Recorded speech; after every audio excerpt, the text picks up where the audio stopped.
అందరికీ నమస్కారం అండి. భాస్కర్ కిలి ఛానల్కి స్వాగతం. మన హిందువులు ఎప్పటికీ కళ్ళు తెరవరండి. నాకు తెలిసి చాలామందికి ఈ విషయం తెలియదు.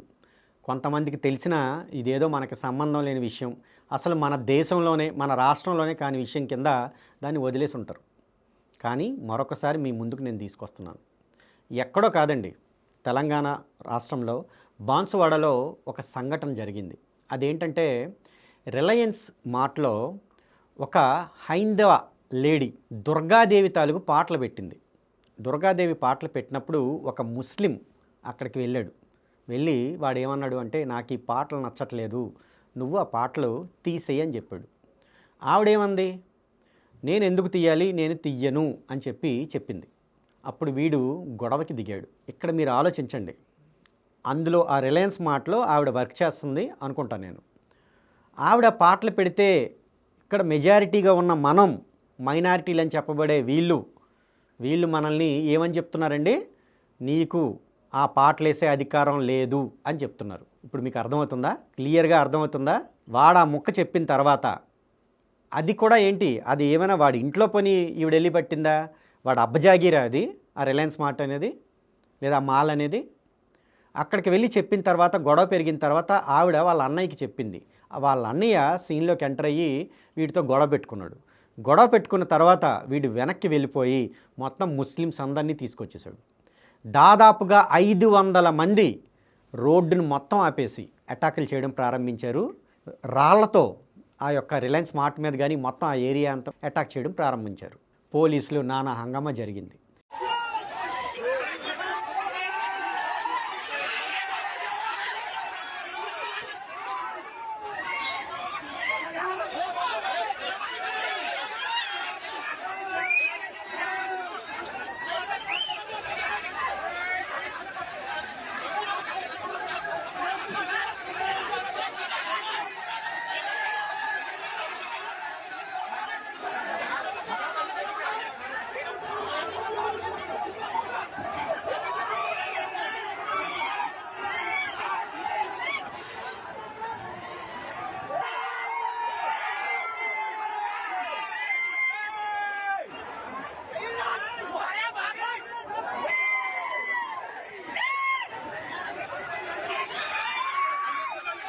దీని మీద ఆ ఉర్దూ ఛానల్ 4 ఏదో ఉంటుంది కదా, 4 టీవీ సంథింగ్, ఈ ఎంఐఎం వాళ్ళది, వాళ్ళు ఏం చెప్తున్నారంటే ముస్లిముల మీద ఈ మతోన్మాదులైన హిందూ మోకల దాడి అని చెప్పి వాళ్ళు న్యూస్ వేస్తున్నారు. ఇప్పుడు మీకు అర్థమైందా ఎక్కడున్నాం మనం, ఏం జరుగుతుంది?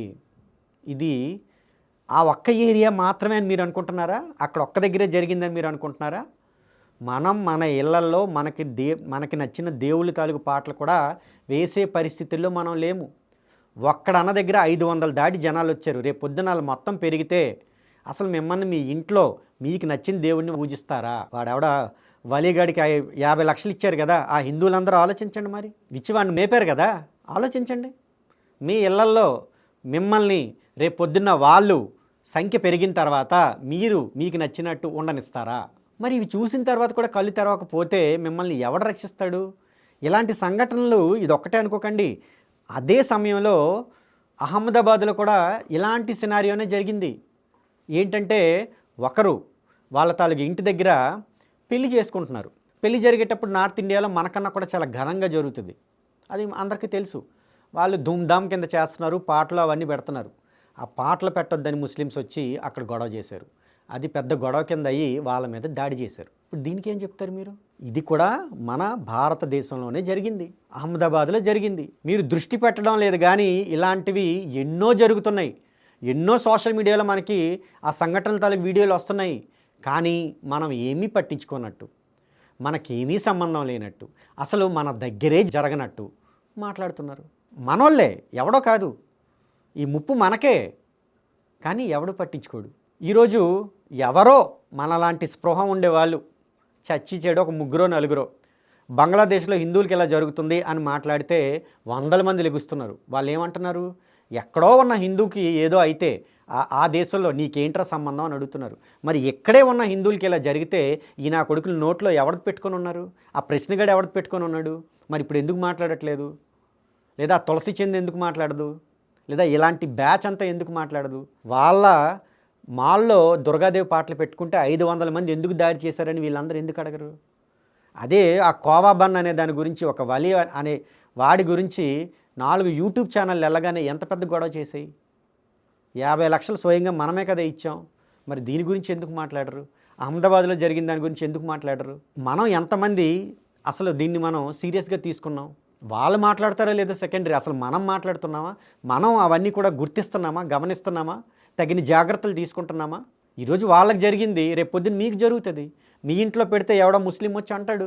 వాడికి అలాంటి భేదాలు ఏమీ లేవు. వాడి అల్లా కాకుండా ఎవడైనా వాడు అడుగుతాడు. కానీ రోజుకి 5 సార్లు అల్లాహ్ అక్బర్ అని ఆజం మనకి వినిపిస్తాడు. అది మాత్రం మీరు వినాలి. మీరు వాడిని అడగకూడదు. అది సెక్యులరిజానికి నష్టం, మైనారిటీ హక్కులకి మనం నష్టం, విఘాతం కలిగిస్తున్నట్టు. కానీ వాడు మాత్రం మన ఇంట్లో దుర్గాదేవి పాటలు పెట్టుకున్నా కూడా ఒప్పుకోడు. లేదా పెళ్లి దగ్గర ఏమైనా పాటలు పెట్టుకున్నా ఒప్పుకోడు. ఏదో శివాజీ యాత్ర జరిగితే రాళ్ళేస్తాడు, లేదా రామయాత్ర జరిగితే, హనుమాన్ యాత్ర జరిగితే రాళ్ళేస్తాడు. కానీ దీని గురించి ఎవ్వడు ఎప్పుడు ఏమీ మాట్లాడడం. మనకి సంబంధం లేనట్టే ఉంటాము. దానివల్ల ఎవడికి నష్టం వస్తుంది? మనకు కాదు. రేపు పొద్దున మీ ఇంట్లో జరిగితే మీ ఇంట్లోనే వచ్చి 4 రాళ్ళు వేసారు, మీ ఇంట్లో ఎవడ చచ్చాడు, అప్పుడు ఎవడొస్తాడు? మీరు ఇంకొకటి దగ్గరికి వెళ్తే కదా మీ దగ్గరికి ఒకటి రావడానికి. మరి ఇవన్నీ ఎవరు నోటీస్ చేసేది? ఎవరు దీని మీద రెస్పాండ్ అయ్యేది? ఇవన్నీ ఎందుకు చూడట్లేదు హిందువులు? ఆ సెక్యులర్ ముసుగులో ఎందుకు ఉంటున్నారు? సెక్యులర్ అనేది కేవలం ముస్లిమ్స్కి, క్రిస్టియన్స్కి మాత్రమేనా? అంటే మనం తిరగబడకుండా ఉండడానికి. కానీ వాళ్ళకి ఆ రూల్స్ ఏవి వర్తించవా? మరి మనం ఆ సెక్యులర్ దేశంలోనే ఉన్నాం కదా, అంటే మనం కూడా మనకు నచ్చిన పాటలు పెట్టుకోవచ్చు కదా. పెట్టుకుంటే ఏం తప్పు? వాడి మసీదులోనో వాడి ఇంట్లోనో వెళ్ళి పెట్టామంటే అది తప్పు. మన ఇంట్లో మనం పెట్టుకుంటే ఏం ప్రాబ్లం వచ్చింది? వాడి మసీదులో మనం ఎలా కనబడేటట్లు రోజుకి 5 సార్లు అరవట్లేదా? దాన్ని మనం భరించట్లేదా? పొరపాటున ఆ ముస్లింల తాలూకు మసీదులు ఏవే ఉన్నాయనుకోండి, మనకి నోటీసులు వస్తాయి పోలీసుల దగ్గర నుంచి. పలానా టైంలో వాళ్ళ తాలూకు ఏదో ప్రార్థన జరుగుతుంది, ఆ టైంలో మీరు మైకులు పెట్టద్దు. మరి వాడు మైకులు పెట్టకుండా ఉంటాడా? మనది ఏదైనా యాత్ర కానీ లేకపోతే మనది ఏమైనా పండగ కానీ జరిగినప్పుడు వాడికి లేని రూల్స్ మనకెందుకు? రూల్స్ మనకే ఎందుకు? దీని గురించి ఎంతమంది మాట్లాడుతున్నారు? ఇప్పుడు నేను మాట్లాడింది కూడా వినేం చేస్తారు? అలా చూస్తారు, ఏదో ఎంటర్టైన్మెంట్ జబర్దస్త్ స్కిట్ చూసినట్టు. నేను నా తాలూకు వీడియోస్లో ఆ కామెడీ బిట్లు ఎందుకైనా తెలుసా అండి? ఎందుకంటే ఇది చాలా సీరియస్ మ్యాటర్స్. సీరియస్ మ్యాటర్స్ మాట్లాడేటప్పుడు చాలా సీరియస్గా మాట్లాడాలి. మీరు దాన్ని తీసుకుంటున్నారా లేదా సెకండరీ. అట్లీస్ట్ నేను చాలా సీరియస్గా తీసుకుంటున్నాను అని చెప్పడానికి మాత్రమే నేను అలాంటి బిట్స్ నేను వాడను. ఎందుకు అంటే ఎంటర్టైన్ చేయడానికి మేము లేము ఇక్కడ. మిమ్మల్ని జాగృతం చేయడానికి, మన జీవితాలు బాగు చేసుకోవడానికి. మీ జీవితాలు నేను బాగు చేస్తున్నానని చెప్పను. నేను కూడా మీలో ఒక భాగస్తుని. నేను మన జీవితాలు బాగు చేయడానికి నేను ఇవన్నీ చెప్తున్నాను. మన జీవన్మరణ సమస్య ఇక్కడ ఉన్నప్పుడు నేను ఆ కామెడీ బిట్లు తీసుకొచ్చి చేయను. ఇది జబర్దస్త్ స్కిట్లు కాదు, లేదా వీటిని చూసి నవ్వుకోవడం కాదు. వీటి నుంచి మనం తెలుసుకోవాల్సింది ఎంతో ఉంది. దీని దగ్గర నుంచి మనం ఇంకా ముందుకి ఏమేమి చేయాలి అనేది ఆలోచించాల్సిన విషయాలు ఇవన్నీ. జీవన్మరణ సమస్య దగ్గర కామెడీ ఎలా చేస్తాం మనం? అందుకే నేను అలాంటివి చెయ్యను. చూసేవాళ్ళు చూడండి, లేని వాళ్ళు మానేయండి, అది మీ చేతుల్లో ఉంటుంది.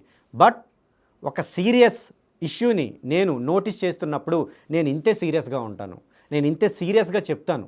ఇది నా బాధ్యత. జనాలకి, మన తాలూకు సోదరులకి, సోదరీమణులకి చెప్పడం నా బాధ్యత. వాళ్ళని జాగృతం చేయడం నా బాధ్యత. అది మీరు వినలేదనుకోండి, అది మీ కర్మ. ఒకరి కర్మని నేను ఎలా ఇన్ఫ్లుయెన్స్ చేయగలను? లేదా మీరు సొంతంగా తెలుసుకుంటే అది మంచిదే, లేదు అంటే నా చేతుల్లో లేదు అది. కానీ నా ప్రయత్నం నేను చేస్తాను, ఫలితం దేవుడిది. ఎప్పటికైనా కనీసం కొంతమంది అయినా ఇలాంటి ఇష్యూస్ గురించి ఆలోచిస్తూ రేపొద్దున్న మనకొస్తే పరిస్థితి ఏంటి అనే కోణంలో అయినా కనీసం చూడండి. నేను ఇంత కష్టపడి చెప్తున్నాను కనుక దయచేసి ఎవరైతే మీరు చూస్తున్నారో మరొక 4 సెక్యులర్ హిందువులకి షేర్ చేయండి. కనీసం వాళ్ళలో ఒకరి ఇద్దరైనా బాగుపడితే తెలుసుకొని మనకు అది చాలా ఉపయోగం, మన హిందూ సమాజానికి ఉపయోగం. కనుక దయచేసి నా యొక్క వీడియోల్ని వీలైనంత మందికి షేర్ చేయండి అని చెప్తూ కూడా అందరికీ నమస్కారం అండి. జై శ్రీరామ్.